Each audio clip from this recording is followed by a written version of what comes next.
Dios como arquitecto del infierno.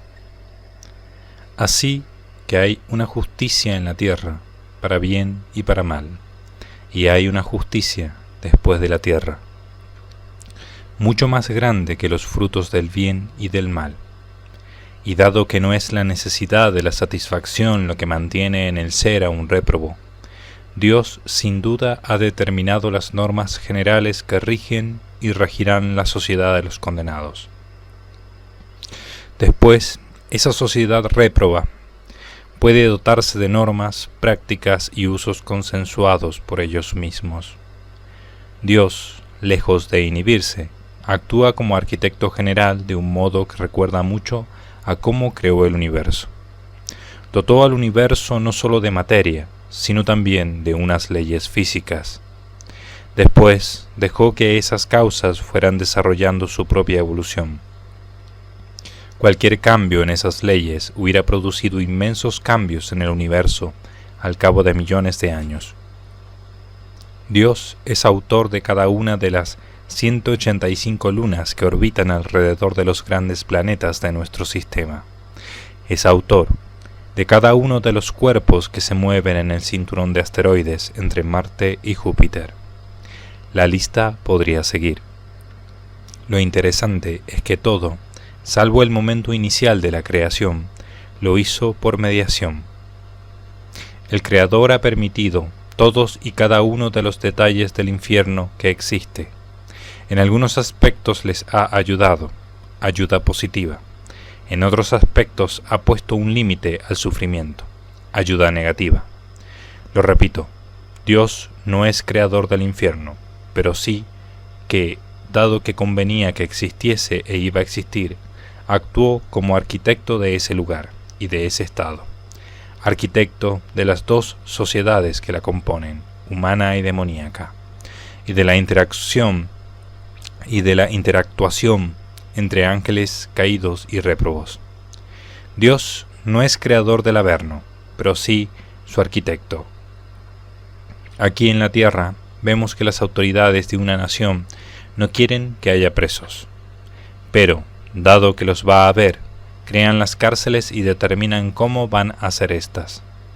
Después, la vida interna de esa cárcel es fruto de las decisiones de sus inquilinos. Dios no crea una cárcel material, porque los condenados son esa cárcel. Los muros infranqueables son la decisión irreversible. Muros de piedra, porque la decisión es pétrea.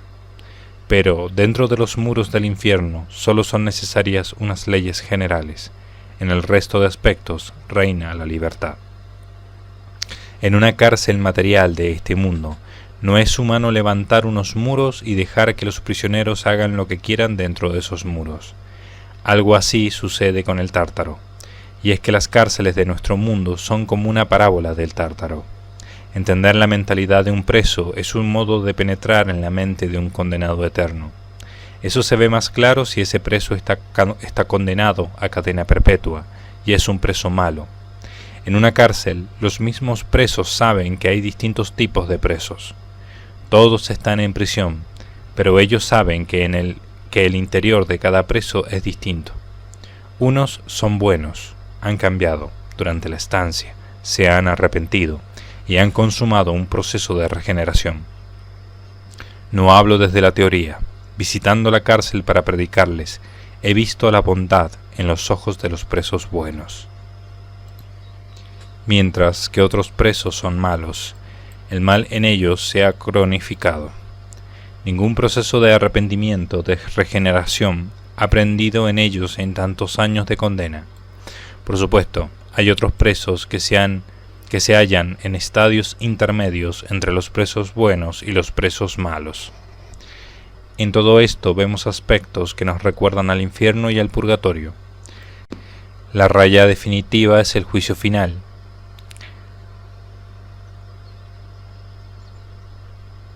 La separación irreversible para todos se produce cuando el cambio ya es irreversible para todos. No significa que antes de ese momento del veredicto supremo,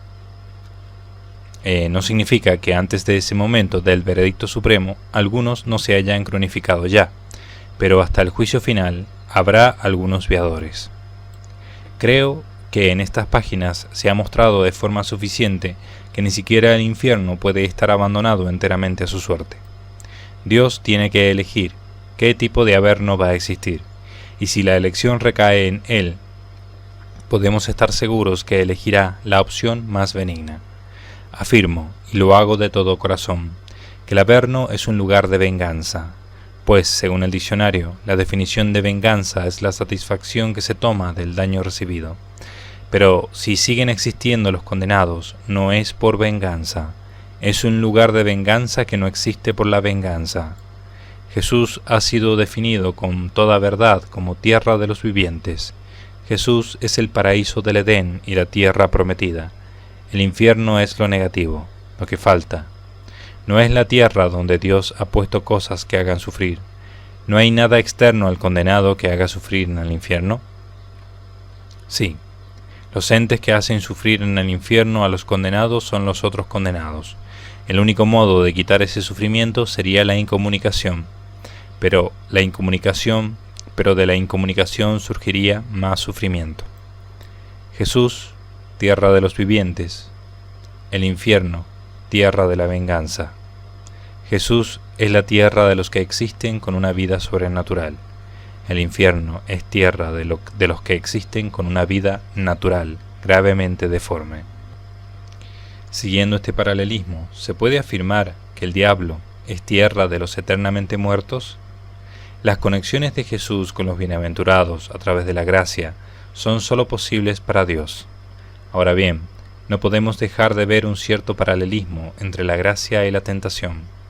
Son sustancialmente distintas, pero si la gracia es una emoción sobrenatural que proviene directamente de Dios y que va al Espíritu, la tentación es una emoción natural que procede del diablo y que también va al espíritu del demonio o del réprobo. El diablo no puede tentar a todos a la vez, esa es otra diferencia, salvo cuando habla a todo el infierno. En esas ocasiones todos los condenados le escuchan y todos pueden sentir su influjo. Pero, aun siendo sustancialmente distintas, sí que se observa un paralelismo entre la gracia y la tentación, aunque la tentación muchas veces sea mediada. Satán tienta a unos demonios que a su vez tientan a otros. La gracia es directa de Dios. La gracia es directa desde Dios. La tentación sigue una sucesión de causas y efectos pasando de unos tentadores a otros, camino en el que el mismo objeto y modo de la tentación se va transformando. Por lo tanto, de acuerdo a este paralelismo, se puede afirmar que el diablo es la tierra de los muertos vivientes, en el sentido de que el espíritu de Satán, sus pensamientos, sus sentimientos, han pasado a ser el reino inmaterial en el que anidan los moradores del Tártaro. Ese anidar en Satán se puede entender también como que Satán ha anidado en esa alma, en ese demonio, es decir, le ha inoculado sus afectos, su modo de ver el mundo. En ese sentido, se puede decir que los condenados anidan en el diablo. No podemos dejar de pensar en las imágenes de ciertos animales en cuyo lomo vive su prole. Pienso en la agresiva zarigüeya que lleva a sus cachorros agarrados a su lomo, pero sobre todo pienso en el sapo de la especie Surinam que puede portar a 100 de sus crías en la espalda. Cada cría vive en su propia cuevecita en la espalda de ese anfibio. Ya en mi libro La tiniebla en el exorcismo, traté el tema de las semejanzas entre el cuerpo místico de Cristo y el corpus diaboli, que es el infierno. No olvidemos que mysticum significa misterioso. Sin ningún escrúpulo, dadas las conexiones que existen entre sus miembros, podemos hablar de un cuerpo místico del diablo. Aunque el Señor no hace sufrir, podemos afirmar con toda verdad que el Altísimo es también el Dios de la venganza, entendida esta afirmación de un modo recto, según la definición del diccionario, es una afirmación verdadera. Para la víctima que sufre aquí en la tierra, la mera existencia de Dios es la seguridad de que Él le otorgará la justa venganza, incluso aunque la víctima no desee ninguna venganza. El Señor no puede dejar de ser Dios, y ser Dios significa ser justo. Sé que puede parecer una contradicción la unión de estos dos conceptos, un Dios que no hace sufrir y un Dios de la venganza. También parece contradictorio un Dios que ama al condenado y que al mismo tiempo permite un sufrimiento extraordinario en el santo al que está aprobando. Sí, el Señor es amor, y al mismo tiempo permite la crueldad. El Altísimo no gobierna de acuerdo a nuestro pobre y limitado entender. Dios es según su ser. Es decir, así como el infierno podría ser de varias maneras, dentro del margen de lo conveniente, Dios, sin embargo, solo es como tiene que ser. Dios solo puede ser como tiene que ser. El Omnipotente es según su ser, y no puede ser de otra manera. De manera que Dios no tiene otra alternativa que actuar siempre con justicia. Nunca puede ser injusto. Solo puede ser misericordioso mientras eso no le lleve a la injusticia. El infierno, el universo, la humanidad podrían ser de muchas maneras, pero Dios solo es como tiene que ser. El Todopoderoso solo puede ser de una única manera. Nada se le puede añadir ni quitar al modo en que Él es. Cuando Dios deja de otorgar gracias sobrenaturales, cuando permite que algo siga existiendo sobre la tierra, el obrar divino depende de cómo Él es. De manera que sí, el Señor es el Dios de la venganza. Sé que hay personas tan caritativas con el culpable que creen ser más buenas que Dios, pero ellas lo son con su pobre amor y su limitado entender. Dios está a un nivel de entendimiento y amor infinitamente superior. Si entendemos las leyes del infierno, entenderemos por qué la venganza de Dios es sobreabundante. Dios castiga con un rigor que nada tiene que ver con cualquier cosa que veamos en la tierra. Cualquier condenado al averno preferiría 1000 veces, 1.000.000 de veces, sufrir cualquier condena tiránica de un déspota de la tierra que no la condena del infierno. Cualquier cosa mejor que esa eternidad. Precisamente el gran error de Lucifer fue convencerse a sí mismo de que nada tenía que temer de un Dios abuelita, que al final, humillándose ese Creador, le abriría las puertas del cielo, pidiéndole que entrara. Ese fue el engaño que le permitió ir tan lejos y superar el temor inicial, el lógico temor inicial. Nada tengo que temer de un Dios tan excesivamente bueno.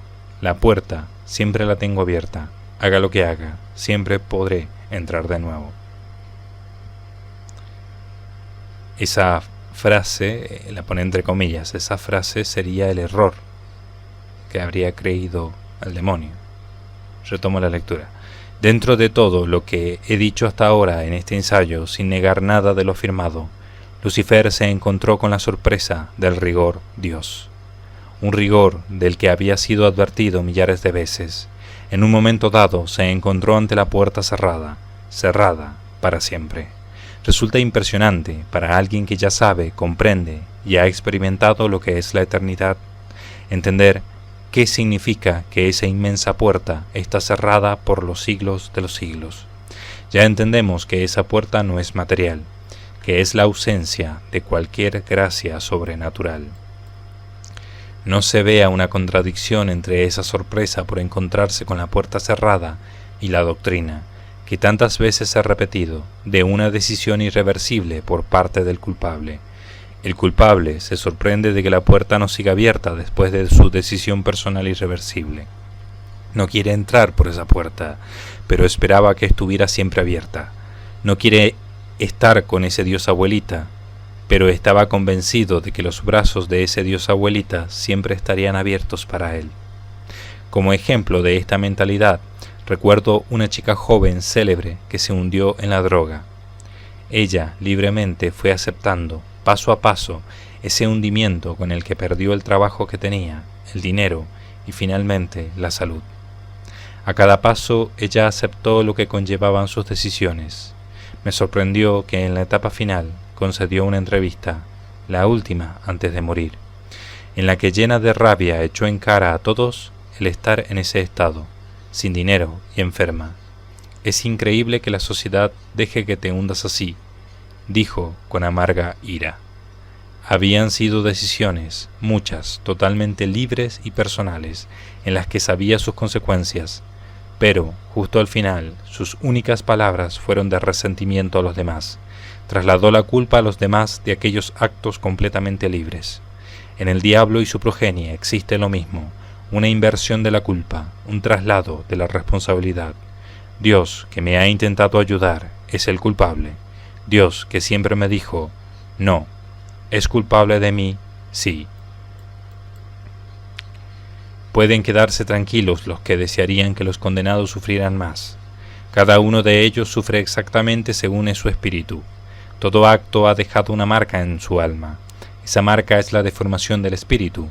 Cada réprobo vive la existencia según su alma. Toda la historia de ese hombre permanece en su espíritu, como las causas existen en el efecto. En su alma está todo, pues de su alma salió todo. Insisto, en cada réprobo, todo el pasado está presente como la causa en el efecto, y todo su futuro, eterno, está presente como está presente el efecto en la causa, irreversible. Lo interesante de cada réprobo es que es un presente prisionero entre un pasado irreformable y un futuro también irreformable. Es un presente libre dentro del perímetro de su prisión, una voluntad que no puede ni quiere atravesar los pétreos muros de su decisión. Todas las decisiones pasadas han confluido en una decisión suprema. Todas las decisiones futuras quedan condicionadas por esa decisión central de la voluntad. Podemos encontrar un paralelismo en el acto de la voluntad que constituye el inicio del matrimonio. Todas las decisiones durante ese noviazgo, todos los actos de voluntad previos, confluyen en ese acto definitivo e irreversible de la boda, en la que la voluntad decide ligarse a esa persona durante toda la vida, de forma indefinida, compartiendo su tiempo, su casa, sus vacaciones, todo lo que constituye su existencia. Es un acto de voluntad en un momento dado, pero que determina para siempre todos los actos posteriores. Es cierto que en algunos casos esa voluntad cesa, pero en otros esa voluntad persiste inquebrantable, con el carácter de lo incondicionado e indefinido, probando que existen ese tipo de actos de voluntad. Todo el noviazgo confluyó en un acto de la voluntad que el tiempo mostraría como perfecto. La decisión del novio apareció antes de la boda, pero en la boda esa decisión se ratificó en su irreversibilidad. Se pudo ratificar porque la decisión ya existía antes. De nuevo, son patentes las similitudes entre decisión perfecta previa del novio y ratificación de la decisión irreversible en la boda, frente a decisión perfecta previa del réprobo y ratificación de la decisión irreversible en el juicio final. Esto no significa que no haya novios que se decidan después de que aparezcan dudas, no mucho antes de la boda. Del mismo modo, habrá aviadores que después de dudas se decidirán no mucho antes del veredicto del juicio final. De nuevo, las similitudes resultan claras. Evitando el hundimiento del infierno. Dios ayuda a esos desdichados únicamente en la medida que se dejan ayudar. La misericordia recae sobre los malos aunque no la agradezcan. La mano de Dios está sobre ellos, conozcan o no lo que Él hace por ellos. Por otra parte, ya se ha explicado que sin esta divina misericordia el infierno colapsaría. Es decir, globalmente considerada, ya no sería una sociedad. Personalmente considerados, sus integrantes no gozarían de una verdadera vida, una vida humana. Pues, en el caso del colapso del infierno, Dios mantendría con vida un cementerio en el que cada ser vivo se habría recluido en su propio ataúd. No habría mucha diferencia entre mantener en el ser a esos muertos vivientes o que cesaran en su existir. No habría mucha diferencia entre existir como un oso que hiberna o ya no existir. El hundimiento del infierno sería como una implosión, es decir, todas las actividades sociales y personales de esa sociedad se irían retrayendo, con el pasar de los siglos hasta que el infierno se redujese a su núcleo de existencia, la mera existencia sin actividad externa, un cementerio sumido en el silencio. El ejemplo de la contradicción que sufren las estrellas, al final de su vida, resulta patente. Se podría afirmar que el infierno es el lugar donde no llega la misericordia de Dios, mientras entendamos esa aseveración de un modo muy determinado y con muchos matices. Resulta claro, menos confuso, afirmar que la misericordia divina también llega hasta las profundidades. Cierto que en ese abismo ya no hay misericordia sobrenatural, y que allí la misericordia natural, procedente de Dios, se ve impedida por el hecho de que quitar enteramente la causa del sufrimiento sería quitar el yo. La víctima y el verdugo se identifican, así que la compasión hacia el yo del réprobo se ve impedida por el yo del réprobo. En el mismo acto divino de conceder se incluye la justicia. En los mismos actos de misericordia se incluye la justicia de que ese yo siga existiendo. Ese quiero que existas se convierte en el más terrible acto de justicia, pero esa misma justicia constituye su amoroso acto de compasión. El infierno es, simultáneamente, venganza y amor, justicia y compasión. Si una víctima de la tierra clama a Dios pidiendo satisfacción, de verdad que un ángel le podría consolar diciéndole que la venganza de Dios es eterna. Es cierto que los habitantes del Tártaro viven en un abismo. Ellos son ese abismo. Y unos viven en regiones abismales más profundas que otros. Lo más probable es que la gran serpiente dormite en el fondo de esa cima, en el punto más bajo. El peor veneno, el más tóxico, es el que se destila en sus fauces. Dios puede enviar gracias a las almas de los condenados. No serán gracias que los lleven, muevan e inciten a la salvación, pero sí gracias, mociones, iluminaciones, que les conduzcan a aceptar su situación, a no desesperarse, a no odiar tanto, a no hundirse en una tristeza que les invade, que les invalide. Hay una diferencia radical entre estar sumido en la tristeza, ellos lo están, y estar enterrado en una tristeza que invalida las capacidades naturales, llevando una vida más bien de hibernación, es decir, viviendo en una profunda depresión. De nada servirían esas capacidades, ya que estarían incapacitadas. Para evitar ese estado final incapacitante, que sería inevitable, es para lo que actúa Dios de un modo invisible. En esta acción invisible, los condenados no reconocerán la mano de Dios. Pensarán que todo lo positivo que aflora en ellos es producto de sus propios pensamientos, de su propio carácter, de sus virtudes naturales. Tampoco aquí, en este mundo, los viadores nos damos cuenta de las gracias actuales. Normalmente pensamos que son nuestros pensamientos. Del mismo modo, Dios actúa invisiblemente en el cosmos material, y los ateos no reconocen la acción de una mano creadora. Lo mismo sucederá con la providencia divina sobre el Averno. Todos sabemos lo dura que se hace la vida para muchos viadores a causa de las tristezas de este mundo.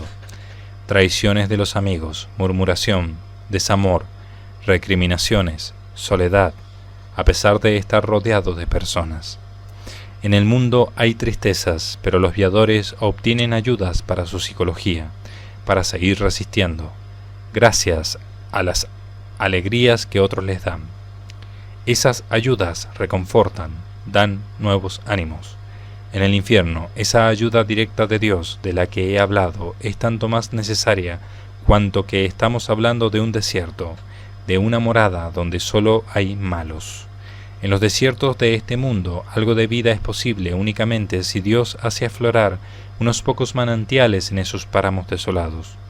Lo mismo sucede en el estado de condenación. No basta con que el Altísimo les conceda seguir existiendo, no podría existir la vida en el infierno. Algo distinto de llamarse vida, sin esos manantiales de gozo natural que apagasen una sed ardiente que de otro modo se volvería enloquecedora. Padre Abraham, ten misericordia de mí, y envía a Lázaro para que moje la punta de su dedo en agua, y refresque mi lengua, pues estoy sufriendo en esta llama. Lucas capítulo 16, versículo 24. Una vez más, otra, resuenan esas palabras. Esas palabras vuelven a escucharse en esta obra porque resonarán toda la eternidad. ¿Los réprobos piden misericordia? A veces sí, en ocasiones blasfeman, la mayor parte de las veces dan la espalda a Dios. Hay momentos en que piden que se alivie su sufrimiento, su llama de fuego. En ese versículo se usa llama en singular. Cada uno tiene su propia llama dentro. El Evangelio podría haber usado la palabra hoguera u horno, pero dice llama. ¿Hay veces que hay demonios que se sienten como dentro de un horno? Sí. ¿Todos juntos nos forman como una hoguera? Sí. Pero, ordinariamente, se aplica lo que dice el Evangelio. Cada uno tiene su llama. El pasaje de Epulón no solo muestra que el condenado se preocupa por sus hermanos vivos, sino que este versículo en concreto muestra que puede existir alguna consolación en ese lugar de sufrimiento. Abraham no puede consolar a Epulón. La consolación que viene de fuera está en las manos de Dios. Si los santos pudieran consolar a los condenados, los bienaventurados se volcarían en ayudarles, y se rompería la separación de ambos mundos. Romper esa separación traería males para los bienaventurados, por la acción de los malos, y traería males a los condenados, porque el fuego de sus almas se haría más intenso, ya que tendrían siempre nuevo material que arrojar a su hoguera personal de reproches y envidia. Es mejor que ayude Dios y que lo haga de un modo invisible.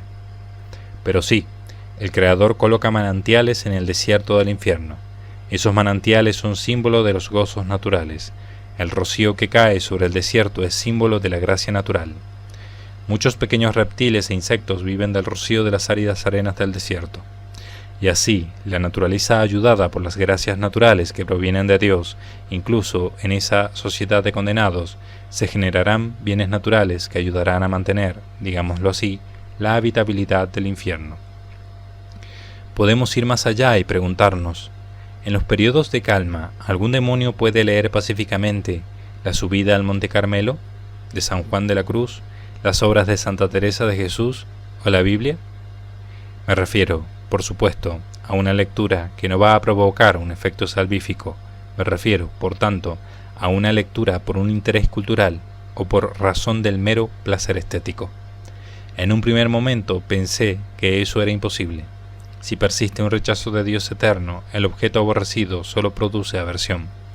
En un primer momento pensé que no era posible la lectura pacífica de textos que se refieren a Dios, escritos por hombres santos, que solo era posible una lectura de estos textos llena de odio, hecha con el propósito de conocer más para tentar a los hombres, o de leer para blasfemar de lo que se lee, para ridiculizarlo.